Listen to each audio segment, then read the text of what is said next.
My name is Maya. I am 31 years old. I just came back to my village by the sea. I was away for many years. I lived in Berlin. I studied there. I worked there. I tried to build a life, but now I am back. I came back because I missed this place. The air is clean. The streets are quiet. People say hello to each other. The sea is blue and calm, but I did not come only for the sea. I came back because of Luca. Luca was my first love. We met when we were 15. He lived across the street. We walked to school together. We shared books. We talked about everything. I felt safe with him. He was kind. He was funny. I liked the way he looked at the world. When we were 19, I got a chance to study art in Berlin. It was my dream. I told Luca I will go, but only for a few years. Then I will come back. We will have our life here. He held my hand and said, I will wait always. I believed him. In Berlin, life was not easy. Everything was new. I missed home. I missed him. But I worked hard. I wanted to make something of myself. For us, I texted him every week. We talked on video calls, but slowly the calls became less. The messages came late. Then one day he stopped replying. I sent him a letter. I wrote, I still love you. I'm doing this for us. I will return. I never got a reply. I waited. And waited. I thought he needed time. Years passed. I finished my studies. I got a job in a gallery. I met people. But no one felt like him. I always thought when I go back, we will continue from where we left. Now I am here. The village looks the same, but I feel different. I feel older. I feel scared. I am staying with my older sister, Illa. She lives in our childhood home. She has 2 kids now. They play loudly in the living room. It makes me smile sometimes, but inside, I feel a storm. That evening, Illa made tea for us. We sat on the porch. The wind was cool. I looked at her and asked, do you know where Luca is these days? She looked at me for a moment, then she said, yes. He's still here. He runs the bookshop near the school. I felt my heart jump. Is he married? I asked. She looked away.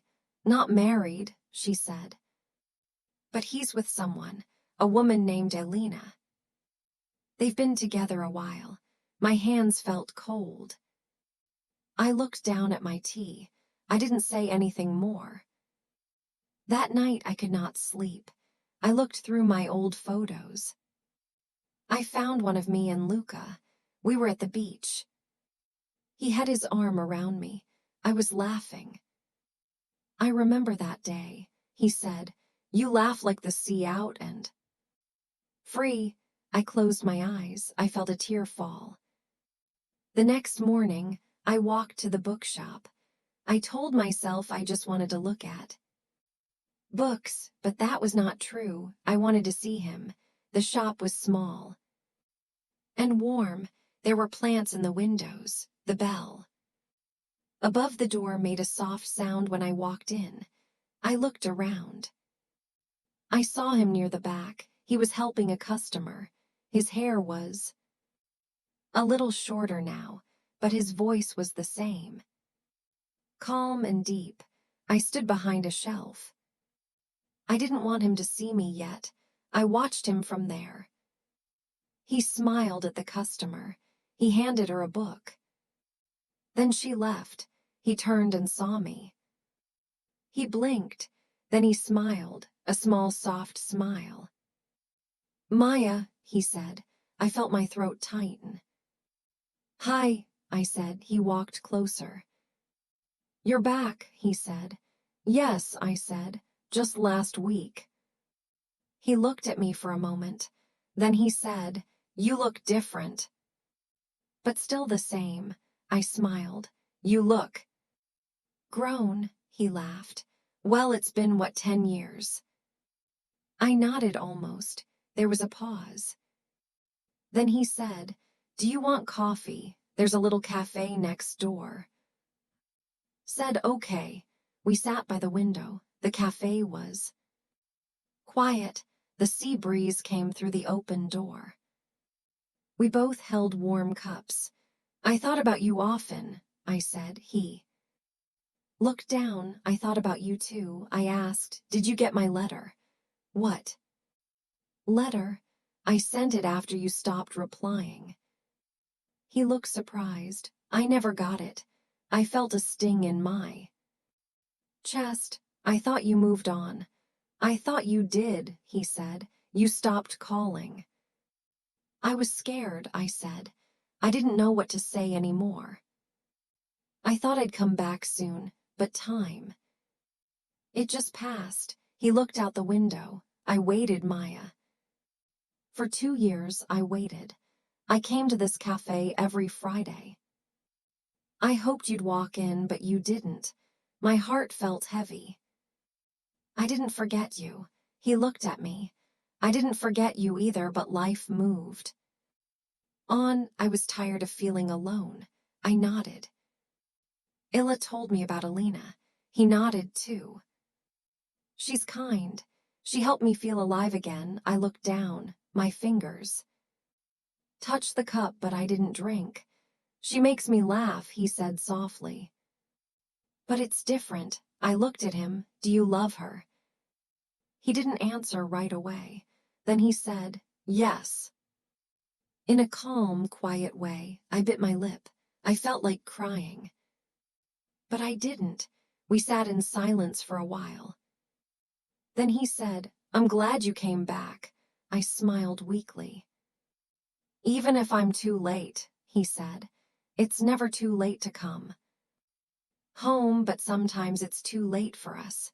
His words were gentle, but they hurt. I stood up. "Thank you for the coffee." He stood too. "Will you stay in the village?" I nodded. "For a while. Maybe we'll talk again." "Maybe," I said. We walked outside. The sun was bright. The sea was near. People walked by with ice cream. A boy kicked a ball. Everything was moving, but I felt still. We looked at each other one last time. Then I turned and walked away. That afternoon, I walked home slowly. The sea was behind me, but my heart was still full of waves. Every step felt heavy. I thought about Luca's face, the way he said, "Sometimes it's too late for us." Those words stayed with me. When I reached home, my sister Illa was folding laundry in the living room. She looked up and said, "Did you see him?" I nodded. "Yes." We had coffee. She waited, then asked, "How did it go?" I sat on the sofa and looked at the floor. "He's with someone." He waited for a long time, but I didn't come back. Illa didn't say anything. She walked over and gave me a cup of tea. "You're strong," she said. "You'll be okay." I wanted to believe her, but I didn't feel strong. I felt small. I felt like a part of me stayed in Berlin and never came back. The next day I walked by the sea. The wind touched my face. The water moved. Slowly, I saw an old bench near the rocks and sat there. I looked at the waves and remembered the days when Luca and I came here. We used to sit for hours. Sometimes we talked, sometimes we didn't. But we always stayed close. A child ran past me laughing. His mother followed him with a big smile. I smiled too. Life was moving. People were happy. But I felt like time stopped inside me. That night, I lay in bed and looked at the ceiling. I didn't cry, I just stared. I thought maybe I came back to find something that no longer exists. The boy I loved was gone. The version of us I held in my heart was now only a memory. The next morning, Ella said, "Can you pick up the kids from school today?" I said yes. I wanted to stay busy. When I got to the school gate, I saw them running toward me with big smiles. "Auntie Maya," they shouted. I smiled and hugged them. As we walked home, they told me about their day. The little one said, "We painted flowers today. Can you paint, Auntie?" I smiled. "Yes, I studied art in Berlin. Will you teach us?" she asked. That evening, we sat at the kitchen table with some paper and paints. I showed them how to mix colors. I taught them how to paint trees and clouds. They laughed and made a mess. I didn't mind. I felt warm inside.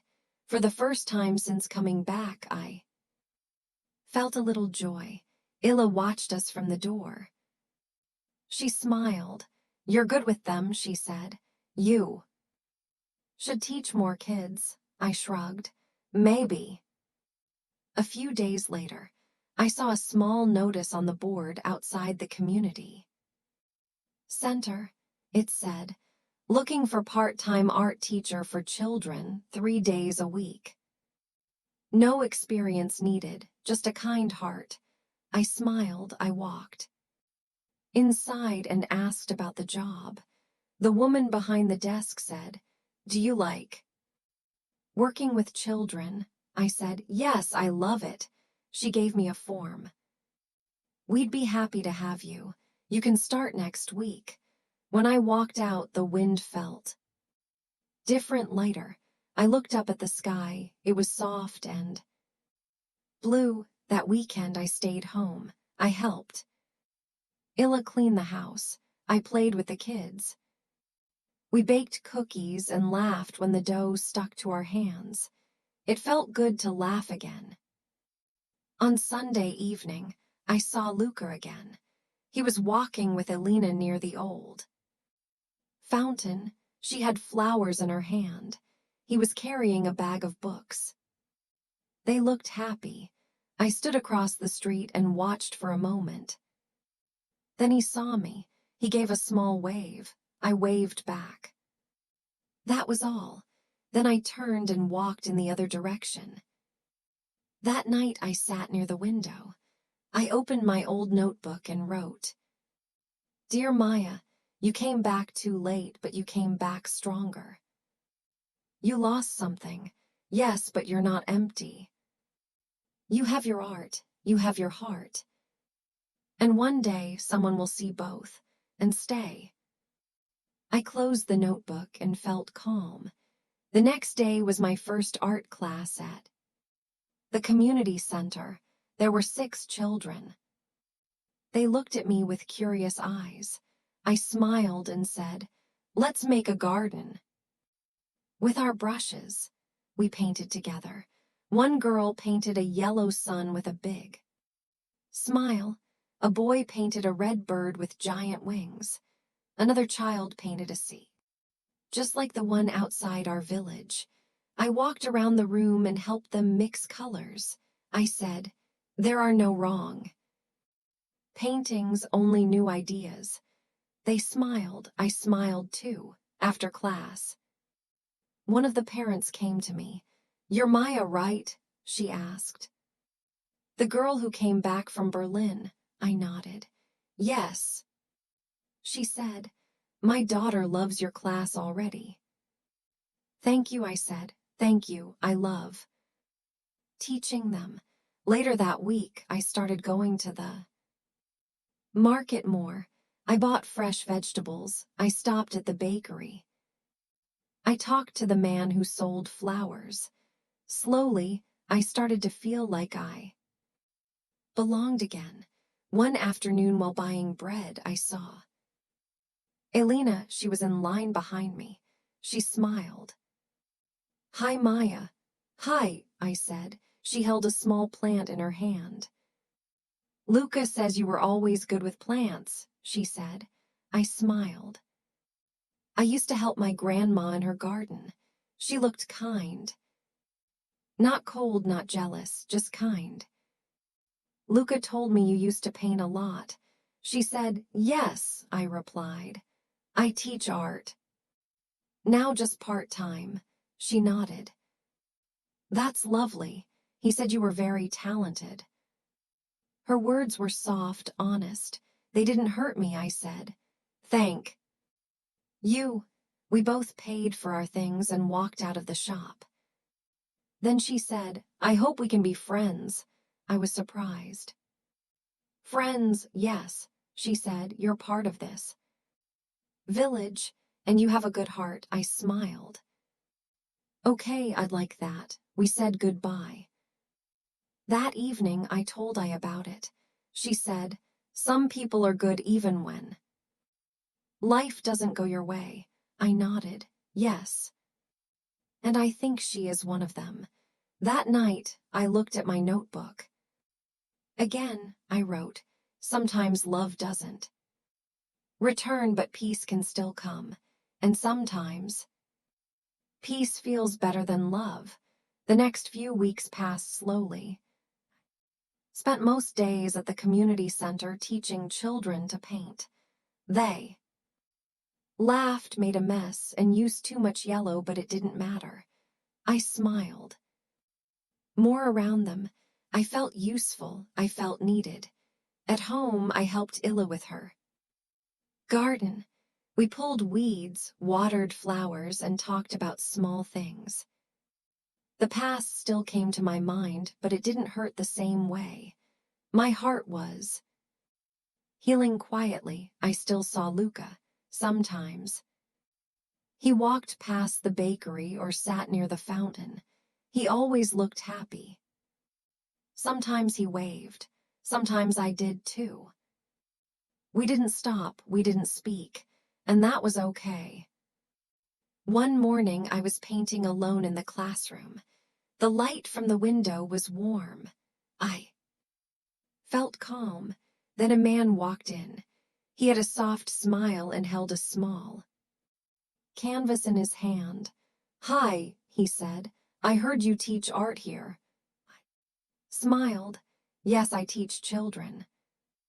Are you looking for someone? He laughed gently. I'm not a child, but I want to learn. I looked at him. He looked kind. His name was Jonas. He had just moved to the village from the city. He said he worked with computers, but staring at screens all day is not enough, he said. I want to create something real. Something with my hands. Jonas started coming every week. At first, his drawings were shaky. He said, I have no skill. I told him, skill comes later, heart comes first. He smiled when I said that. Sometimes we had tea after class. We talked about music, places we had visited, and books we liked. He told me he once loved a woman very deeply. She died in an accident. She was full of light, he said, and when she left, the world felt darker. I said nothing, I just listened. He smiled sadly and said, but painting brings a little light back. His words touched me. We understood each other without saying too much. One afternoon, we walked near the sea. The sky was gray and the wind was soft. You look peaceful here, he said. I didn't at first, I said. I came back with a broken heart. Is it still broken? He asked. I looked at the sea. The waves moved gently. No, I said. It's not whole, but it's not broken anymore. He smiled and looked at the water. We didn't need more words. That evening, Illa looked at me across the dinner table. You're changing, she said. How? You don't look like you're waiting anymore. I smiled. I think I stopped. Later that week, I visited the bookstore to buy sketchbooks for my class. Luca was there. He looked up and saw me. He smiled. I smiled too. He walked over and said, "This one's good for watercolors." He handed me a notebook. I took it, "Thank you." There was a silence. Then he said, "I'm glad you're teaching. The kids talk about your class all the time. I love working with them," I said. He looked at the floor, then at me. "Can I say something?" I nodded. "I'm sorry I stopped writing," he said. "I didn't know how to handle the waiting. I thought you forgot me." "I never did," I said, "but I understand. You did what you had to do." He looked at me with soft eyes. "You were my first love, Maya. That won't ever change." "You were mine too," I said. We stood in silence again. Then I said, "Take care of Elena. She seems like someone who truly cares." "She does," he said, "and so do you." I nodded. "Goodbye, Luca, goodbye." I walked out without looking back. That night, I sat near the window again. I didn't cry. I didn't hold on to the past. I just breathed. I looked at the stars and whispered, "Thank you for loving me once, and thank you for letting go." The next few days were peaceful. Jonas and I spent more time together. He helped me clean the classroom. We bought paint supplies and walked through the flower market. One day he showed me a painting he made of the beach. "It's beautiful," I said. He smiled. "It's where I found peace. And you," I didn't answer. But my heart felt warm. One afternoon we sat on a bench near the sea. He said, "I like this part of life, the quiet part." "Me too," I said. He looked at me. "Do you ever miss him?" "Yes," I said, "but missing is not the same as needing. I don't need him anymore." He reached for my hand. I didn't pull away. We sat like that, hand in hand, watching the water. The sky turned pink. The birds flew home. That night I picked up my old notebook. I wrote, "I thought I came back for him. But really, I came back for me. To find my peace, to find my place. And maybe someone new to walk beside me." A week later, I had my first art show. The community center let me use the hall.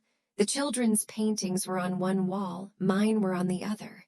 People came and smiled. Parents took pictures.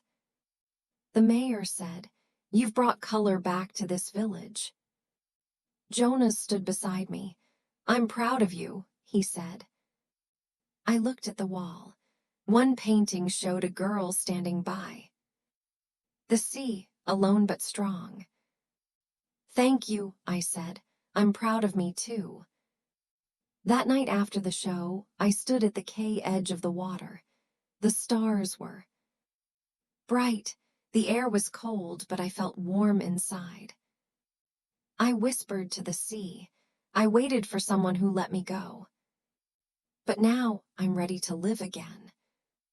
Then I walked home, with calm steps and a quiet heart. If you liked my story, please like, comment, and share. More simple and emotional stories are coming soon.